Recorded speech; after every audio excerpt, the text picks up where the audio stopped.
Yo, what's up guys? My name's Cody Jones and today I'm going to be doing a review for the Spider-Man game. Now note that I have not played Miles Morales yet, but when I do, I will drop a review for that. And I will drop a review for Spider-Man 2 when it comes out. But other than that guys, let's just get it cracking. Also, like, comment, subscribe, hit the bell notification, and share this video. And let's just get it going. Now, for those who haven't played the Spider-Man game, I loved it. I loved everything about this game. The storyline, the cinematic moments, the action, the fighting, the mechanics. A lot of it was very Arkham-esque, but still kept it true to the Marvel universe. And this game was phenomenal. Best game in years. I have played the Incredible Hulk game when it first came out on PlayStation 2. I have played Spider-Man 3. Those games were fun back then. But everything has gotten bigger and better and more impressive to look at, including the cutscenes, including the map. Everything was amazing, flawless, untouchable. This game was the shit. And the storyline, very emotional, very dark, very comedic, all the best things, all the best recipes. This game was amazing to play, and I've played this shit 3 times already. I've played it 3 times, through and through, and the side missions were really fun. The storyline was top notch. It really had a very amazing Sinister Six moment. Doc Ock was the best villain in this game.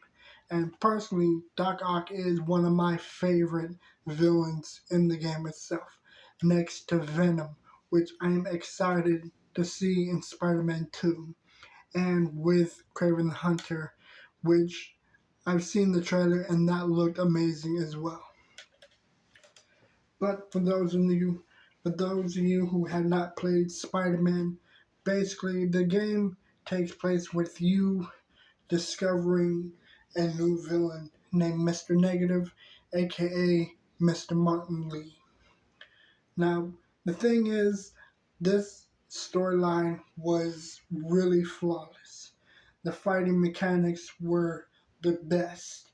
And again, it really had a lot of recipes that followed the Arkham games.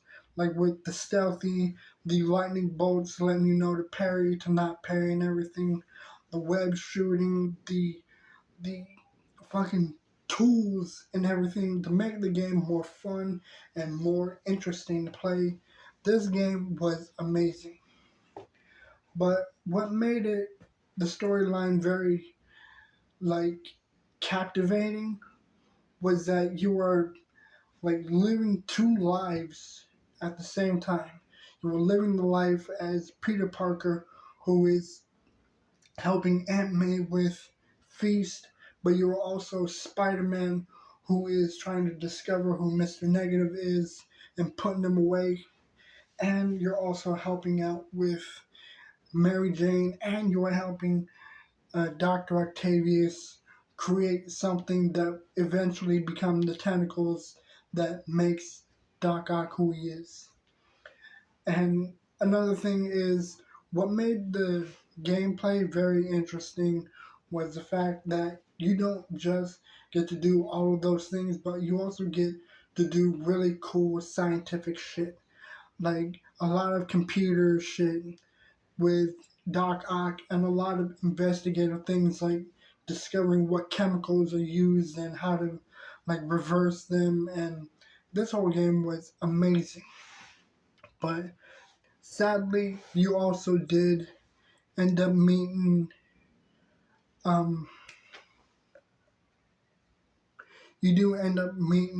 Mr. Morales' father, aka the father that Miles Morales.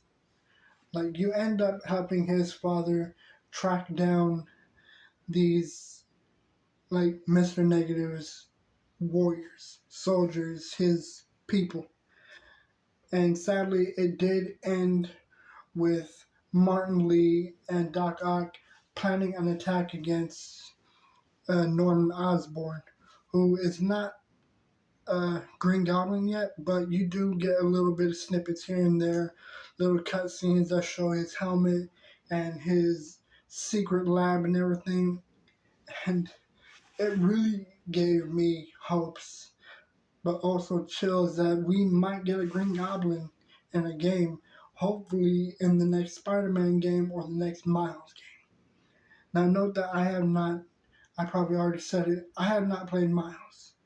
I plan on to, I just don't have the PlayStation 5 yet.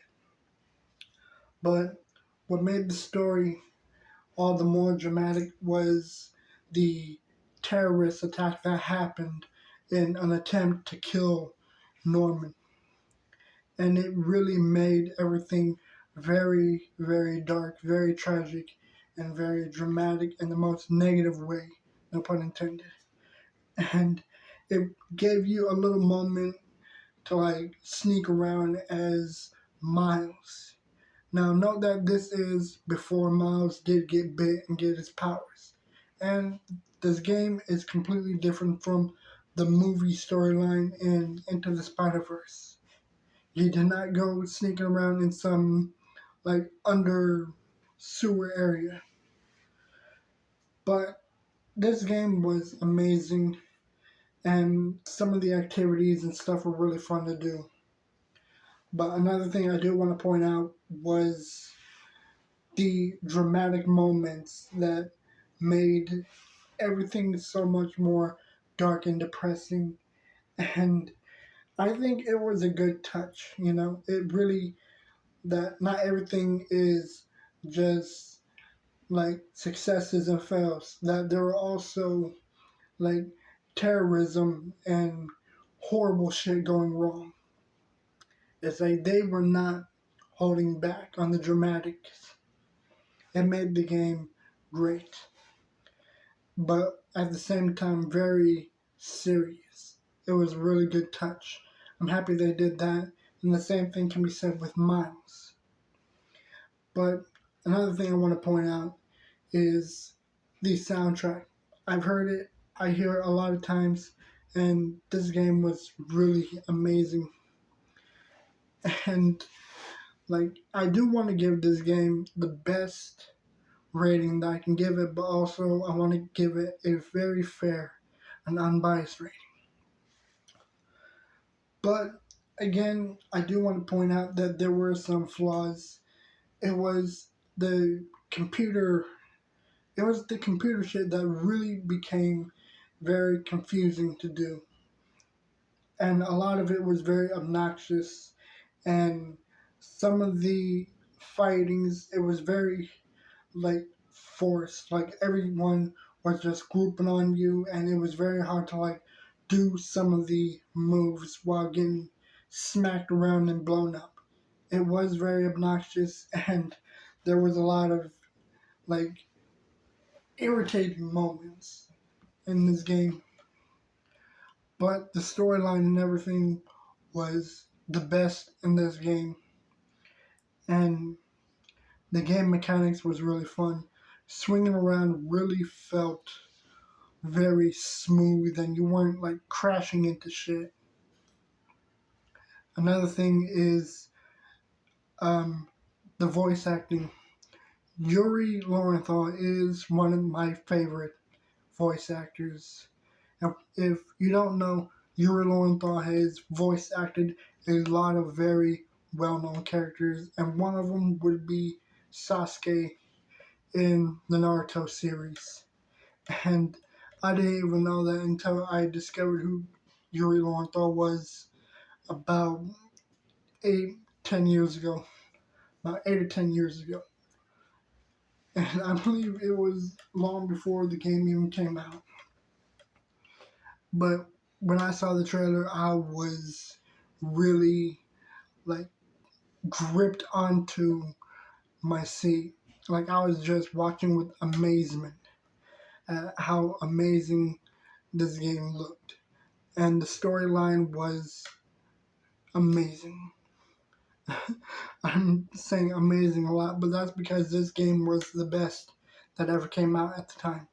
And still the best. It still holds on to as one of the best games, including the best storyline, the best voice acting, the best game.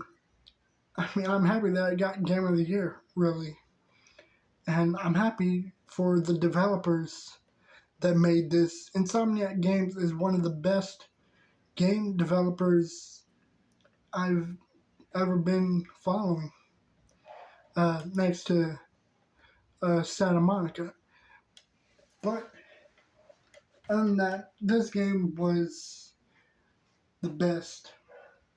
And again, a lot of the cutscenes were amazing, including the Sinister Six and the Doc Ock scenes. It really became the best of this game. Not because the villains appearing, but the fact that you get to fight them as well. And with Doc Ock being like the main boss, it was the greatest. And another thing I want to point out is the suits. A lot of them were really amazing. And yeah, there we go again, using the word. But the costumes were really fun to wear. A lot of them were really stupid. A lot of them were really funny and cool, including the Tom Holland costumes and the Andrew Garfield and the Tobey Maguire costumes. Those were really, really cool. And it's a shame that you didn't get to have the Spider-Man 3 costume, the Venom suit, but I mean, it wasn't going to stop me from playing it. It wasn't going to stop me from wearing the suit. But I mostly always went back to the Homecoming and the original, like, Spider-Man suit. Like, those were the only two suits I've ever went back to. And maybe the Scarlet Spider. That's, like, one of my favorite uniforms as well. But other than that, man, this game was the best. And I will be doing a review for Miles Morales eventually. Again, I won't get it anytime soon because I still haven't gotten the PlayStation 5. But there will be a review, I guarantee it. And there will be a review for Ragnarok and Gotham Knights and many other games. And I will be doing a review of other games I have played, like Ghost of Tsushima. I will be doing a review for Mad Max and for Sleeping Dogs.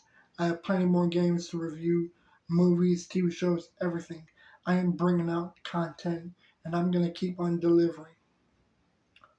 But anyways, for this rating, I'm going to give this game a 9.5. Again, there were glitches here and there, repetitive moments and scenes.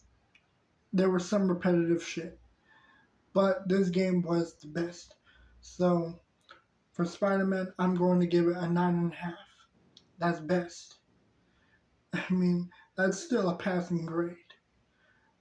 It's just, again, I will be docking some of the flaws in it. But all in all, this game was the best game I've played in a very long time. But other than that, guys, I hope you liked this video. I hope you guys think that this rating is fair. I mean, I would love to know what you guys think. Other than that, guys, I'll see you in the next video, and I'm out. Oh, and another thing, I'm going to continue doing the Friday Spotify new releases, and that's coming out tomorrow. Be on the lookout for that. Anyways, I'm out. Peace.